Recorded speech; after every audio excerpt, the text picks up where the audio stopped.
ध्यान रखना, एक चीज को समझ लेना अच्छे से आप लोग, कि जो आपके विलोम शब्द होते हैं, क्या होते हैं, जो आपके विलोम शब्द होते हैं, विलोम शब्द, विलोम शब्दों को ही विपरीत अर्थक क्या है, विपरीत अर्थक शब्द कहा जाता है। यहीं से आप समझ लोगे। विलोम का मतलब होता है विपरीत अर्थक। विपरीत अर्थक का मतलब विपरीत अर्थ वाला। विपरीत अर्थक का अगर आप मतलब निकालोगे तो इसका मतलब है विपरीत अर्थ वाला। विपरीत अर्थ वाला, विपरीत अर्थ वाले को हम क्या कहते हैं, विपरीतार्थक कहते हैं। विपरीत मतलब उल्टा, जो बिल्कुल उल्टे मायने देता हो, जो बिल्कुल किसी चीज के अगेंस्ट में जाकर खड़ा हो जाता हो, जो बिल्कुल सामने जाकर खड़ा हो जाता हो अर्थ के मामले में, उसको विपरीतार्थक कहा जाता है। तो परीक्षा में विलोम शब्द भी प्रयोग होता है कि इसका विलोम क्या होगा, या इसका विलोम शब्द क्या होगा, या इसका विपरीतार्थक क्या होगा। तो विपरीतार्थक और विलोम दोनों एक ही बात है, दोनों में आपको कंफ्यूज नहीं होना चाहिए। अगर इसकी परिभाषा जैसी आपको कुछ लिखनी हो तो आप इसमें लिख लीजिए, वे शब्द जो विपरीत अर्थ को प्रकट करते हैं, विपरीत अर्थ को प्रकट करते हैं, विपरीत अर्थ को प्रकट करते हैं, विपरीत अर्थ को प्रकट करते हैं, उनको विपरीतार्थक शब्द कहा जाता है। ठीक है, ये पॉइंट आपको बहुत अच्छे से ध्यान रखना है, बहुत अच्छे से समझ लेना है। तो इसमें इससे ज्यादा कुछ समझाने का है नहीं, सीधे ही हम चलते हैं विलोम शब्दों पर। और एक तरफ शब्द लिखा हुआ है और दूसरी तरफ उसका विपरीत लिखा हुआ है। अब प्रश्न कैसे बनता है, तो प्रश्न सिंपल बन जाता है आपका, ये देके ये पूछ सकता है, ये देके ये पूछ सकता है, यहीं से प्रश्न आते हैं। यद्यपि विलोम शब्दों से इक्का दुक्का ही प्रश्न देखने के लिए मिलता है, परंतु देखना और समझना हमारे लिए जरूरी है। अगर हम ऐसा नहीं करेंगे तो कहीं ना कहीं हम गड़बड़ कर देंगे, क्योंकि एक एक अंक की बहुत वैल्यू होती है जब हम पेपर में बैठ रहे होते हैं, जब हम कॉम्पिटिटिव एग्जाम की तैयारी कर रहे होते हैं। तो समझना चालू करते हैं। शब्द है आदान। आदान, तो यहां पर देखो क्या है, आदान, दान आ यानी कि लेना, है ना। इसका इसका इसको कैसे आप याद रख सकते हो कि दान आ, दान आ, है ना, दान आ, यानी कि इसका अर्थ निकलेगा लेना। ठीक है, लेना, लेना। और इसका उल्टा क्या हो जाएगा, लेना ना देना। तो प्रदान का मतलब क्या होता है, देना। तो लेना और देना, लेना और देना बिल्कुल जो अपोजिट चीजों को दिखाए, जो बिल्कुल विपरीत चीजों को दिखाए, उसको क्या कहते हैं हम लोग, उसको हम आपका विपरीतार्थक कहते हैं। अंग्रेजी भाषा में इनको एंटोनिम कहा जाता है, पर्यायवाची शब्दों को सिनोनिम कहा जाता है। उसके बाद आदि। आदि का मतलब क्या होता है, अब आदित्य नाम के लड़के को आदि कहकर संबोधित किया जाता है। आदित्य आदि कहकर संबोधित किया जाता है, परंतु आदि शब्द का अर्थ अलग होता है। आदि जो शब्द है, एक चीज मैं बता देता हूं आपको, एक शब्द है आदि और एक शब्द है आदि। तो आदि क्या होता है, आदि होता है अभ्यास, है ना, क्या कह सकते हैं इसको, कि जिसे आदि लत लग गई है ना, आदि जिसे लत लग गई है ना, भाई तुम तो इस चीज के आदि हो, जिसे लत लग गई है, जिसे लत लग गई है। और आदि शब्द का मतलब होता है प्रारंभ। क्या होता है, प्रारंभ, शुरुआत। तो आदि का अर्थ होता है आपका शुरुआत, प्रारंभ होना, और इसका उल्टा क्या हो जाएगा, अंत हो जाएगा। ये आपका एंड के अर्थ में आ जाएगा, एंड होना। उसके बाद आरंभ अंत, सीधी सच्ची बात है, बिल्कुल ऐसे ही आ गया आपका, आरंभ अंत आ गया। ये कोई इतना, ये सीधे अगर कोई बहुत रैंडम क्वेश्चन पूछना होता तो पूछ लेते हैं। उसके बाद यहां पर शब्द है अतिवृष्टि और अनावृष्टि। तो अति का मतलब क्या होता है, अति, अति यहां पर क्या है, अति लिखा हुआ है, तो अति का अर्थ क्या होता है, बहुत ज्यादा। अति का मतलब क्या होता है, बहुत ज्यादा। और यहां पर वृष्टि का क्या अर्थ निकलेगा, वृष्टि, वृष्टि जो होती है उसे बारिश को कहा जाता है। तो बहुत ज्यादा बारिश का होना अतिवृष्टि कहलाती है, कि वहां पर अतिवृष्टि हो गई है, बहुत ज्यादा बारिश हो गई है।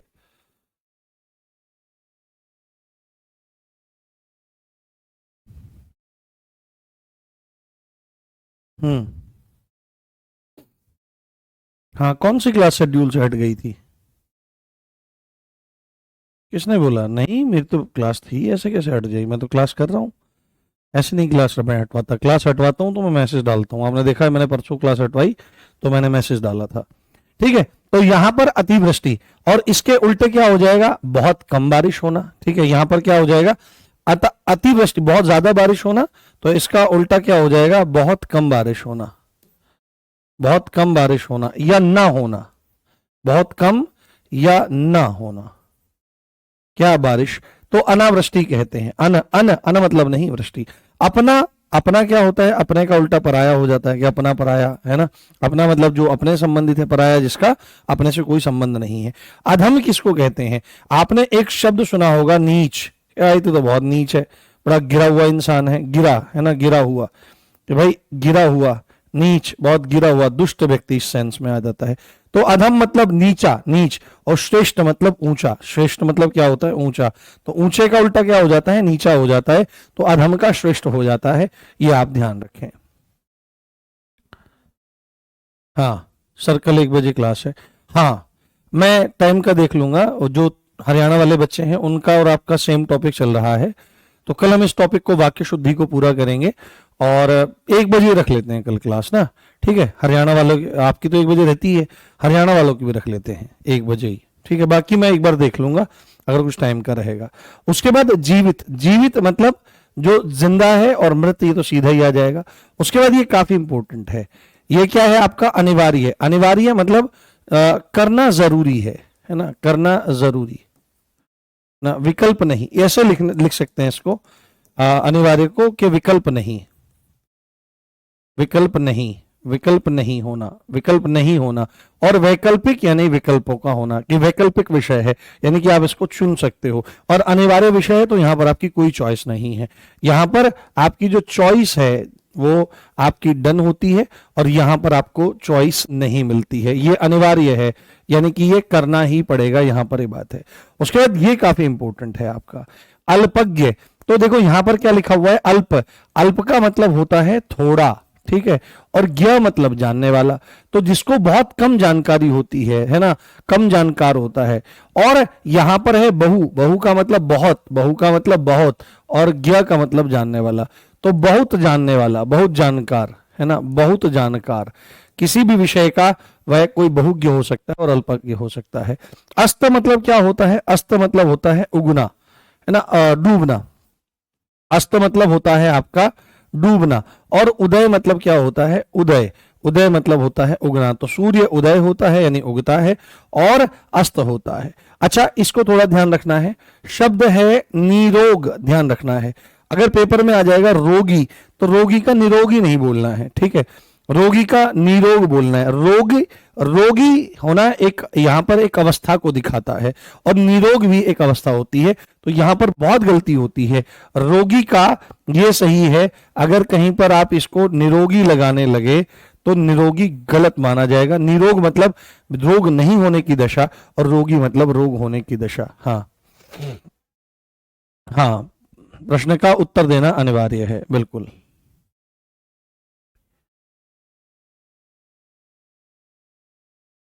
हाँ ठीक है, ध्यान रखो। उसके बाद पंडित, क्या शब्द लिखा हुआ है? पंडित। अब पंडित मतलब किसी विषय का जानकार, ठीक है, विषय का, किसी भी विषय का मर्मज्ञ, किसी विषय का मर्मज्ञ, किसी विषय का मर्मज्ञ ना, जानकार, बहुत बढ़िया। और मूर्ख मतलब मूर्ख ही होता है। देखो पंडित किसको कहा जाता है? पंडित जो है, आपने देखा होगा, जैसे जो ब्राह्मण जाति होती है, तो ब्राह्मण जाति के लोगों के सामने या उनको बुलाने के लिए लोग बोल देते हैं पंडित जी सुनिए। पर आप अगर यहाँ पर देखो, वेस्टर्न यूपी में, हरियाणा में देखो, तो पंडित भी नहीं रहा, पंडित, सीधे पंडित बोलते हैं, पंडित। तो मतलब पंडित बोल देते हैं, वो बोलने का है सेंस, पर शब्द है पंडित। पंडित शब्द जो है वो पंडा नामक शब्द से निकला है।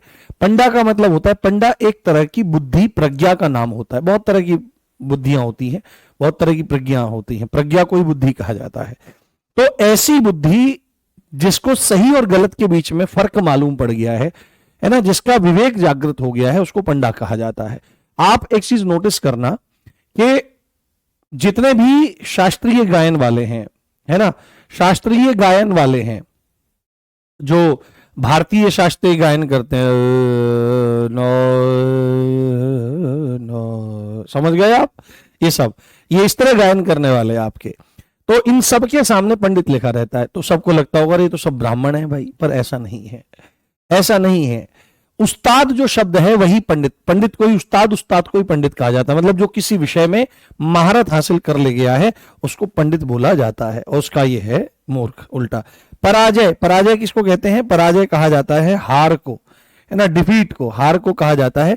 और जय मतलब आपकी जीत को कहा जाता है, जय आपकी जीत को कहा जाता है। उसके बाद यहां पर क्या है आपका? अधूरा। यहां पर क्या लिखा हुआ है? अधूरा, तो अधूरे का उल्टा पूरा हो जाएगा ना, मैं अधूरा जी रहा हूं।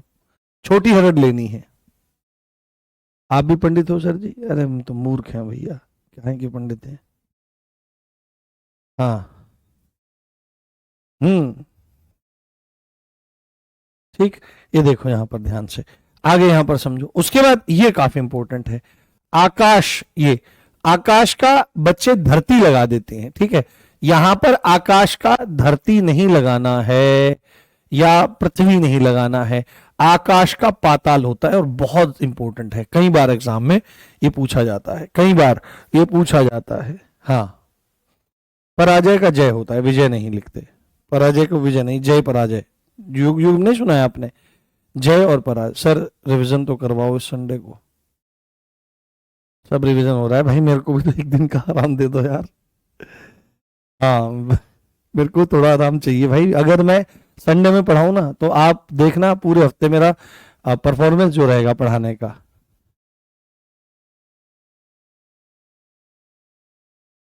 हाँ सर, मेरी शादी हो रखी है और मैं बात बात पर गुस्सा करने लगता हूँ। सर आपकी मोटिवेशन वाली रील देखी, सही है। नहीं, गुस्सा नहीं करना चाहिए, धैर्य रखना चाहिए, क्योंकि गुस्सा करने से क्या होगा? घर में कलह होगा, और धीरे धीरे जो आपकी पत्नी है वो आपका सम्मान करना बंद कर देंगी, और जब पहले तो सुनेंगी, थोड़ा झगड़ेंगी, फिर धीरे धीरे सम्मान वो हो जाएगा। बच्चे अगर हैं तो बच्चों पर बहुत बुरा असर इसका पड़ता है। गुस्सा कब आता है? गुस्सा तब आता है जब हम अपने आप को सर्वे सर्वा समझने लगते हैं, अपने आप को बहुत सामान्य मानो, भगवान का दास मानो, अपने ऊपर बड़ों को मानो कि हमारे बड़े बैठे हैं, माता पिता बैठे हैं, सब बैठे हैं, वो कहेंगे बात को। गुस्सा कब आता है? जब हम कोई काम कराना चाहते हैं अपने हिसाब से, चाहे वो हमारे हिसाब से सही हो, है ना, और दूसरों के हिसाब से वो गलत हो, हमारे हिसाब से ही होना चाहिए। तो गुस्सा किसी इच्छा या कामना के न पूरा होने से क्रोध आता है। तो कोई इच्छा है, तो ऐसा नहीं है कि आपकी इच्छा है तो सब पर वो लागू हो, ऐसा नहीं है, सबको जीने का अधिकार है। अगर पत्नी है तो और उनकी कोई इच्छा है तो वो भी तो बराबर की सहधर्मिणी है आपकी। आपने ऐसे थोड़ी है कि आप बहुत बड़े होकर के फेरे लिए थे, उन्होंने जमीन पे लेट के फेरे लिए थे, बराबर बराबर फेरे लिए थे। गुस्सा नहीं करना चाहिए, उनसे पूछना चाहिए क्या बात है, बैठा करके पूछो। अगर बहुत ज्यादा गुस्सा आता है तो फिर उसका समाधान ये है कि तत्काल वो कमरा छोड़ दो और जाकर के एकांत में बैठो, फिर विचार करो, शांत हो, ठंडा पानी पियो तुरंत से। गुस्सा नहीं करना चाहिए, गुस्सा करने से घर बिगड़ता है, बच्चे बिगड़ते हैं, स्वास्थ्य बिगड़ता है। गंभीरता है, चिंतन करो उसका। हाँ ठीक है, ये ध्यान से देखो, यहाँ पर गुस्सा नहीं करना चाहिए। गुस्सा अगर बहुत ज्यादा आता हो तो ठंडा पानी पिए, उस समय तो कक्ष को छोड़ दे, कमरे को छोड़ दे, जगह छोड़ दे, और ठंडा होने पर दिमाग को सोचे, सबके बराबर अधिकारों का चिंतन करे, उनकी बात को माने। ये नहीं कि मैं पुरुष हूं, मैं पति हूं, मैं मेरी बात चले, ऐसा नहीं। उनसे पूछो, आप उनसे सुनो। गुस्सा करना है तो गुस्सा ऐसा हो कि दो चार शब्द कहे जाए फिर शांत हो जाए। चलो, उसके बाद आयात। आयात मतलब लाना, है ना, आयात इसको कहते हैं इम्पोर्ट। इसको क्या है, ये अंग्रेजी में इंपॉर्टेंट है। सामान बाहर से मंगाना, बाहर से मंगाना, बाहर से मंगाना, ये हो जाएगा आपका। और निर्यात होता है एक्सपोर्ट, इसको क्या कहते हैं? एक्सपोर्ट कहते हैं। ये तो सिंपल ही है, बाहर भेजना, तो इंपोर्ट एक्सपोर्ट का धंधा कहते हैं ना लोग, बाहर भेजना, सामान बाहर भेजना, इस संदर्भ में प्रयोग होता है। आय, आय मतलब कमाई, आमदनी, आमदनी, आमदनी, है ना, आमदनी। और व्यय क्या होता है? खर्च होता है। आय व्यय, व्यय मतलब खर्चा। आशा मतलब उम्मीद, निराशा मतलब नाउम्मीदी।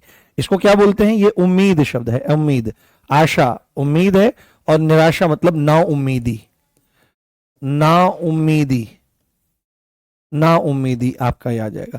आस्तिक किसको कहते हैं?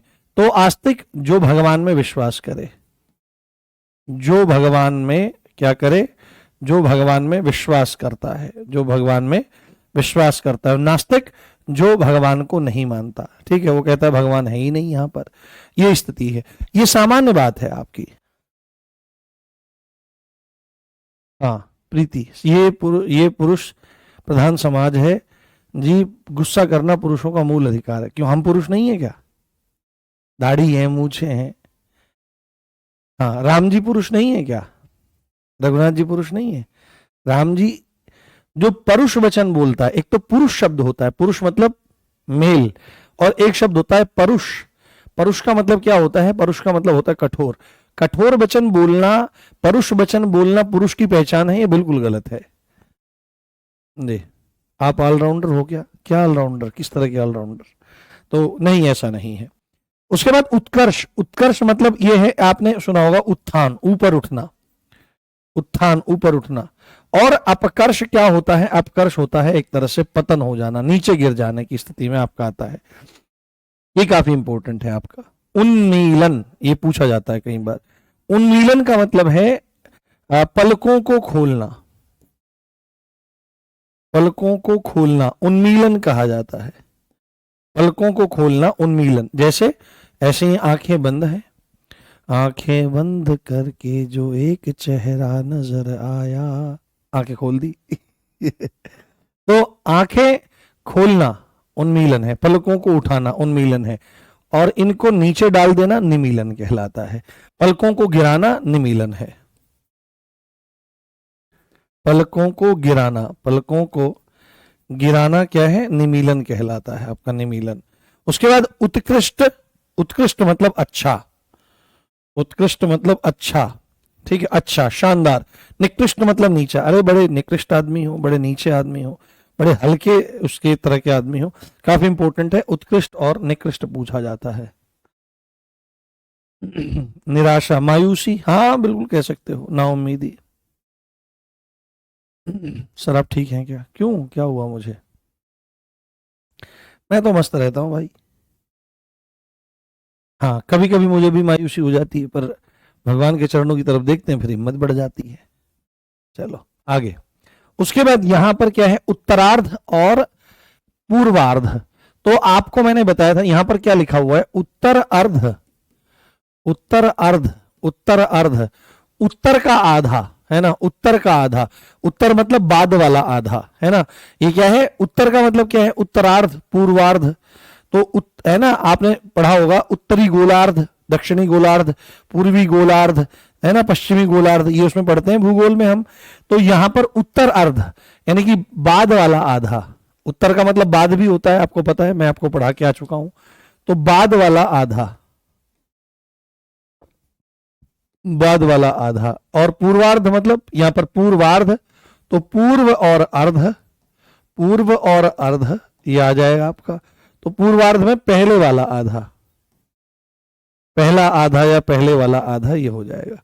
उसके बाद यहां पर देखो कदाचार, तो कद धन आचार यानी कि खराब आचरण, खराब आचरण, गंदा आचरण, इससे सब लोग त्रस्त रहते हैं, ऐसा आचरण। और सदाचार, सत धन आचार यानी अच्छा आचरण, अच्छा आचरण, अच्छा आचरण, अच्छा आचरण, ये ध्यान रखना है। बिल्कुल, खेत भर गया फिर मिलते हैं, बिल्कुल बाद में मिलिए, कोई दिक्कत नहीं है।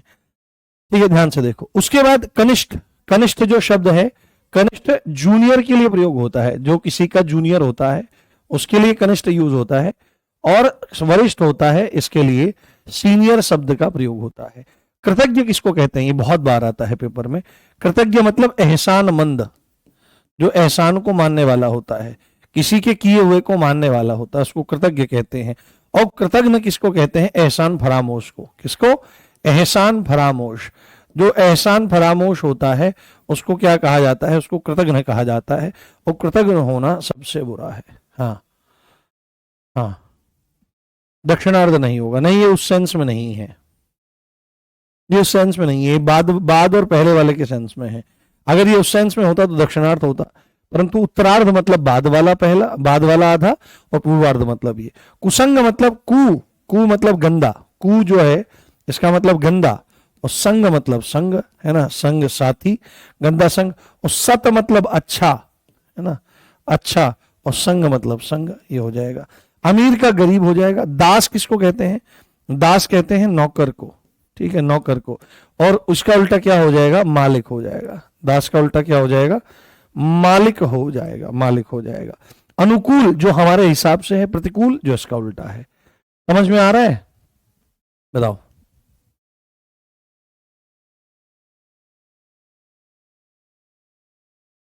हाँ सोनू, करवाते रहा करो। क्या करवाते रहे बेटे?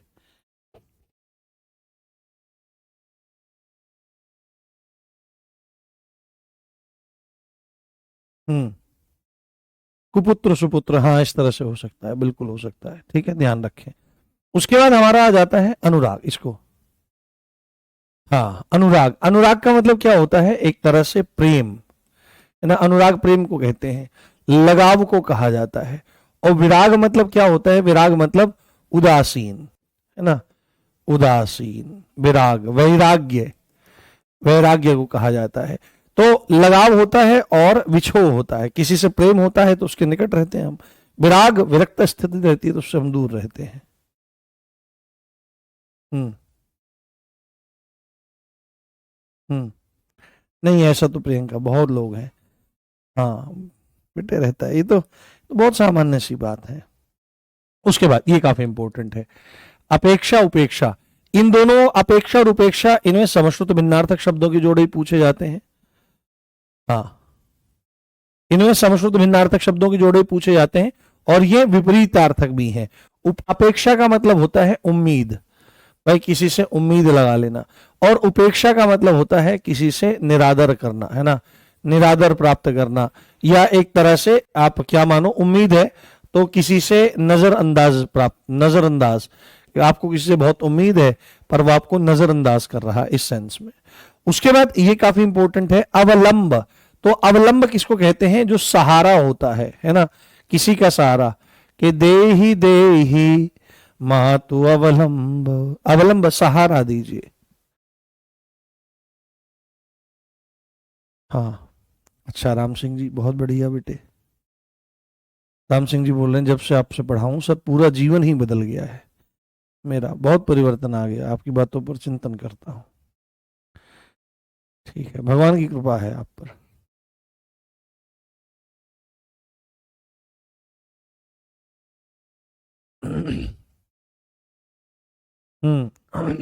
रिंकू बोल रही हैं, सर मुझे सुंदरता से बहुत मोह है, सब कुछ होते हुए भी खुद में बहुत कमी लगती है, उदास मन रहता है। हाँ हाँ, ऐसा कुछ नहीं है, सब सब नहीं पा सकते, सब सब नहीं पा सकते। अब एक बात है, अब जैसे अब ये आप अभी देखोगे संभवतः आपको थोड़ा कम दिखाई देगा, पर हमारे गालों पर भी निशान है थोड़े थोड़े, आप सामने से देखोगे तो आप आपको पता लगेगा, है ना, थोड़े थोड़े निशान है, क्योंकि जब वो थोड़े वो हुए, पिंपल वगैरह हुए, तो उनको मैंने दबा दिया तो कुछ निशान बन गए यहाँ पर। अब बताओ इस बात को लेकर के मैं कैसे बैठा रह सकता हूँ? शरीर है, इस हिसाब से शरीर मरना भी नहीं चाहिए। और शरीर है, शरीर का धर्म है कि वह युवावस्था में बहुत चमकता है, पर धीरे धीरे धीरे धीरे धीरे वह क्या होने लगता है? वृद्ध हो जाता है, बूढ़ा हो जाता है, बाल झड़ जाते हैं, हेयरलाइन पीछे चली जाती है, गंजा हो जाता है आदमी, बाल सफेद हो जाते हैं, झुर्रियां पड़ जाती है, शरीर मोटा हो जाता है, थुलथुला, अजीब स्थिति हो जाती है। मूल बात है जो हमेशा एक सा बना रहेगा और बढ़िया बनेगा वो है स्वभाव। और आपको पता है अगर आपको सच्चा प्रेम किसी से प्राप्त करना है तो स्वभाव बनाता है। रूप के ऊपर बहुत ज्यादा ध्यान देने से कामुकता बढ़ेगी, और जिसके साथ आप हो उसको भी कामुकता बढ़ाएगी। और रूपवान या रूपवती स्त्री अगर थोड़ा सा भी इधर उधर हुआ तो एकदम से चरित्रहीन बन जाता है, इस बात का ध्यान रखना। तो ठीक है, हाँ हाँ, कुछ फर्क नहीं पड़ता, है ना। पुरुषों के तो मैंने सुना है बड़े बूढ़ों से कि पुरुषों के तो चेहरे की शोभा होती है कुछ निशान इत्यादि होना, तो पता लगता है कि भाई ठीक है, पुरुष है, तो ये शोभा मानी जाती है। परंतु काला, और अब भारत में लोग हैं, जैसे भारत में लोग हैं, भारत में लोग कहते हैं कि हम तो काले हो गए। ये सब क्या है? ये पूंजीवादी जो लोग हैं, जो रुपया पैसा कमाने वाले बड़े बड़े व्यापारी हैं विश्व के, वो ये नैरेटिव सेट करते हैं, पूरा तरीके से पैसा खर्च करते हैं। बहुत बड़ा मनोविज्ञान है इसके पीछे। वो गोरा बनाएंगे, गोरे को ज्यादा प्राथमिकता। अच्छा, एक बात है, भारत के लोग पागल हो गए नहीं बिल्कुल, उपासना तो करेंगे कालों की। किनकी? राम जी की उपासना करेंगे, कृष्ण जी की उपासना करेंगे, नारायण की उपासना करेंगे, भगवती काली की उपासना करेंगे, ठीक है, गौरी शंकर की। गौरी जी हल्की हैं रंग में, शंकर जी कर्पूर गौर है, उनकी बात अलग है, एक आध एक्सेप्शन चल जाता है। और रंग चाहिए गोरा। भारत में रंग ही ऐसा है, ये थोड़ा सा काला रंग, क्योंकि विषुवत रेखा के जितनी नजदीकी बढ़ेगी उतनी धूप तेज आएगी, धूप तेज आएगी तो सूर्य की पराबैंगनी किरणों से बचने के लिए हमारी जो त्वचा है वो मेलेनिन बनाएगी। मेलेनिन क्या है? एक पिगमेंटेशन है। तो क्या बात है, काले गोरे से क्या होता है? कुछ नहीं होता है, ठीक है। ब्रह्मचर्य होना चाहिए, स्वभाव अच्छा होना चाहिए, मृदुता होनी चाहिए, विद्वत्ता होनी चाहिए, भजन होना चाहिए, साधन होना चाहिए, लक्ष्य बड़े होने चाहिए। काला चेहरा भी ऐसे चमकता है जैसे अच्छे अच्छे गोरों का नहीं चमकता, ठीक है। एक संतरे की फांक है, संतरा ले लो, उसकी अलग अलग फांकों को अलग अलग रंगों से रंगा जाए और उन सबको एक एक उठा खाया जाए। दिखने में वो अलग है, पर रंग रूप जो भीतर भरा हुआ है वो तो एक ही है। तो कुछ नहीं, ठीक है, ध्यान रखो आप इसमें बात। तो अवलंब का मतलब सहारा, और निर आलंब, निर मतलब नहीं, आलंब मतलब सहारा, तो बेसहारा जिसको कहते हैं बेसहारा। निरालंब का मतलब क्या होता है? बेसहारा आपका हो जाता है। उसके बाद आकर्षण मतलब किसी की तरफ खींचना, है ना, और विकर्षण मतलब किसी से दूर भागना, निकट निकट निकट जाना। आकर्षण का मतलब है निकट जाना, पास जाना, और विकर्षण मतलब दूर, रिपेल होना, दूर जाना, आकर्षित। तो रूप पर ध्यान देना चाहिए, युवावस्था रहती है क्योंकि विवाह इत्यादि होता है सब, क्योंकि इसका भी महत्व है, पर पूरा ही इसका महत्व है, और इसकी वजह से मन उदास रखना। तो मन उदास क्यों है? जैसे अब लड़कियां कहती हैं कि हम तो श्रृंगार करते हैं, अपने लिए करते हैं। तो अगर लड़कियां अपने लिए श्रृंगार करती हैं तो कमरे कमरे में करना चाहिए, और कमरे से बाहर निकले तो मेकअप हटा करके नहीं। मगर क्या है कारण? क्या है कि औरों को दिखाना है। दिखाना क्यों है? जिससे वो ये देखें, अरे वाह बड़ा सुंदर लग रहा है। और बड़ा सुंदर लग रहा है, इसके पीछे क्या कारण है? काम। इसके पीछे काम छुपा रहता है, जो चाहता है कि आकृष्ट करें एक दूसरे को। पुरुष लड़के बाल सेट कराते हैं, बढ़िया, क्यों कराते हैं? क्या कारण है?